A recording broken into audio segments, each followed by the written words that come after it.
যে শহরে 100 টাকায় নারীর দেহ পাওয়া যায়, সেই শহরে নারীর জন্য কান্না করতে কেন যাব?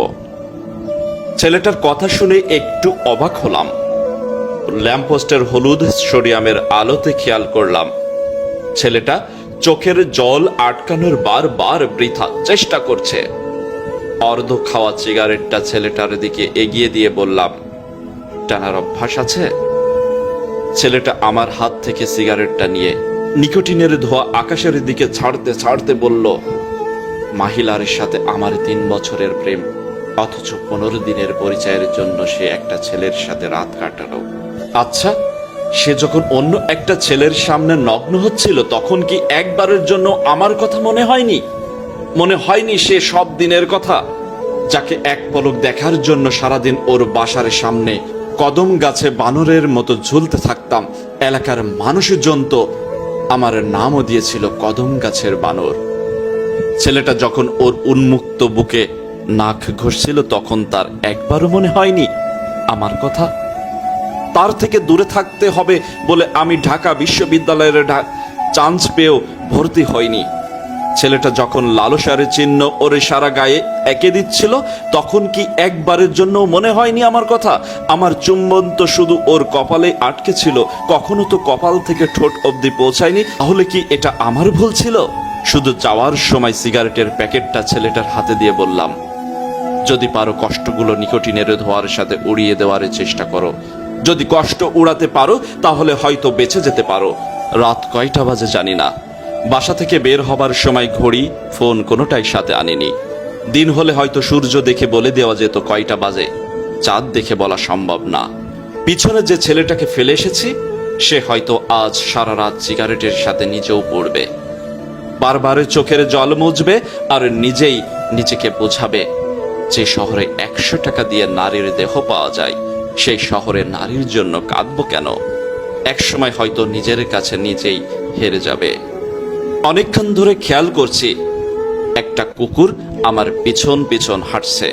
আমি কুকুরটাকে জিজ্ঞাসা করলাম, কিরে, তুই কি কোনো কুত্তির মায়ায় আটকেছিলি? কুকুরটা আমার দিকে তাকিয়ে কয়েকবার ঘেউ ঘেউ করলো। এর অর্থ হলো কারোর মায়াতে আটকানোর সময় নাই, ভাদ্র মাসে সবাই সমান। কুকুরটা ঠিকই বলেছে, এই শহরে এখন ভাদ্র মাস চলছে। কেউ বা 3 বছরের প্রেম ভুলে অন্যের সামনে কাপড় খুলছে, আর কেউ বা ঘেউ ঘেউ, যার অর্থ তুই কি কারোর মায়াতে আটকেছিস? এই প্রশ্নের কোনো উত্তর দেইনি। হাঁটতে হাঁটতে ব্রিজের উপর এসে যখন দাঁড়ালাম তখন খেয়াল করি এক তরুণী ব্রিজের রেলিং এর উপরে দাঁড়িয়ে আছে।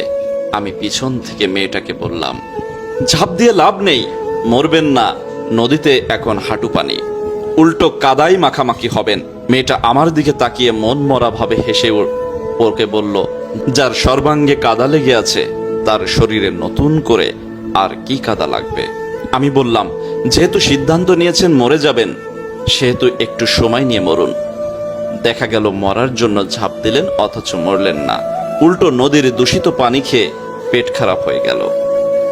মেয়েটি কিছুক্ষণ চুপ থেকে মাথা নিচু করে বলল, এই সময়টা যে আমার হাতে নেই। ভালোবাসা টিকিয়ে রাখতে নিজের শরীরটা বিলিয়ে দিলাম। যখন বুঝতে পারলাম আমার শরীরের মাঝে অন্য একটা শরীরের অস্তিত্ব প্রকাশ পাচ্ছে, তখন ভালোবাসার মানুষের হাতে পায়ে ধরে বললাম, চলো বিয়েটা করে ফেলি। সে বিয়ে করেনি নিজের ক্যারিয়ারের জন্য, বরং আমাকে বাধ্য করেছে এমন একজন খুন করতে যার এখনো জন্মই হয়নি। ভালোবাসা টিকিয়ে রাখতে এটাও করলাম, কিন্তু যার জন্য এত পাপ করলাম তাকে পেলাম না। সরকারি বড় পোস্টে জব পেয়ে যাবার পর মানুষটা আমায় বলে দিল তার সাথে নাকি আমার মানাই না। আজ অন্য একটা মানুষকে বিয়ে করে নিল। অন্য একটা নারীর চোখের দিকে যখন সে তাকাবে তখন কি আমার কথা ওর একবারও মনে পড়বে না? ও কি ভুলে যাবে ওর যখন শূন্য পকেট ছিল তখন আমি কোনোদিনও 3 বেলা খাবার খাইনি, 1 বেলা খেয়ে নাকি 2 বেলা খাবারের টাকা ওর হাতে তুলে দিয়েছি? ওই নারীর হাতটা যখন স্পর্শ করবে তখন কি ওর একবারও মনে পড়বে না আমার কথা, যে আমি 20 টাকার বাস ভাড়া বাঁচানোর জন্য রোদে পুড়ে পায়ে হেঁটে চলেছি? অন্য মেয়ের শাড়ির আঁচলটা যখন ও সরাবে তখন ও কি ভুলে যাবে আমি রং জ্বলে যাওয়া সালোয়ার কামিজ পরতাম, কিন্তু ওর পরিহিত জামাটা যেন চকচক করে? আমি মেয়েটার প্রশ্নের কোনো উত্তর দিতে পারিনি, শুধু যাবার আগে এটাই বললাম, সাঁতার না জানলে হাঁটু পানিতে মৃত্যু হতে পারে, যদি সাঁতার জানেন তাহলে বেঁচে যেতে পারেন। কুকুরটা এখনো আমার পেছনে পেছনে হাঁটছে। আমি কুকুরটাকে বললাম, তুই জানিস ছেলেটা সিগারেটের প্যাকেটটা শেষ করে নিজের দেহ থেকে নিজেকে বিসর্জন দিবে? কুকুরটা ঘেউ ঘেউ করলো, যার অর্থ হলো চলে যাওয়ার জন্য আমরা জন্মেছি, আমাদের চলে যেতেই হবে। তুই এটা জানিস মেয়েটা সাঁতার জানার পরেও মেয়েটা মারা যাবে? কুকুরটা আবারও ঘেউ ঘেউ করলো, যার অর্থ হলো বেঁচে থাকার ইচ্ছে শক্তি ফুরিয়ে গেছে বলেই মেয়েটার মৃত্যু হবে। তুই এটা জানিস কিছুক্ষণ পরে চলন্ত একটা গাড়ি আমার এই দেহটাকে থেতলে দিতে পারে? কুকুরটা এইবার নিশ্চুপ হয়ে আমার চোখের দিকে তাকিয়ে রইল। একবার মনে হলো কুকুরটা সত্যি সত্যি আমার কিছু বলতে চাইছে, কিন্তু কথা বলার ক্ষমতা নাই দেখে সে বলতে পারছে না।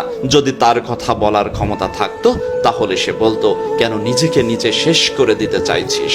আমার উত্তর হতো তখন, এক জোড়া সোনার বালার কাছে 1 ডজন কাচের চুরির মূল্য নিতান্তই কম। আচ্ছা, আমার স্ত্রী যখন অন্য একটা পরপুরুষের খোলা পিঠে নখের আঁচড় কাটিয়েছিল তখন কি তার একবারও আমার কথা মনে হয়নি? সে কি ভুলে গিয়েছিল সেই দিনের কথা? প্রতিদিন বাসায় ফেরার সময় তার জন্য বুক পকেটে করে বেলি ফুলের মালা আনতাম, শাড়ির কুচিগুলো ঠিক করে তার বাঁকা পিঠটা সোজা করে দেওয়ার কথা, কিংবা মাঝরাতে দুইজনের ঝুম বৃষ্টিতে ভেজা। আমার খুব কষ্ট হচ্ছে, ঝাপসা চোখে তাকিয়ে দেখি রক্তে ভিজে আছে কাচের চুড়িগুলো। কুকুরটা সামনে ঘেউ ঘেউ করছে, হয়তো সে বলতে চেষ্টা করছে, কেন এমনটা করলি? মানুষ তো এর চেয়েও বেশি কষ্ট নিয়ে বাঁচে। আমার নিথরে দেহটা রাস্তায় পড়ে রইল। কুকুরটা আমার পাশে বসে ঘেউ ঘেউ করতে লাগলো, যার অর্থ হলো আমি অভিশাপ দিলাম এই শহরের সেই সব প্রেমিক প্রেমিকার মৃত্যু হোক, যারা শুধু একজনকেই নিঃস্বার্থভাবে ভালোবেসে ঠকিয়েছিল। গল্পটা আমার অনেক ভালো লেগেছে, তাই আপনাদের সাথে শেয়ার করলাম। আসসালামু আলাইকুম।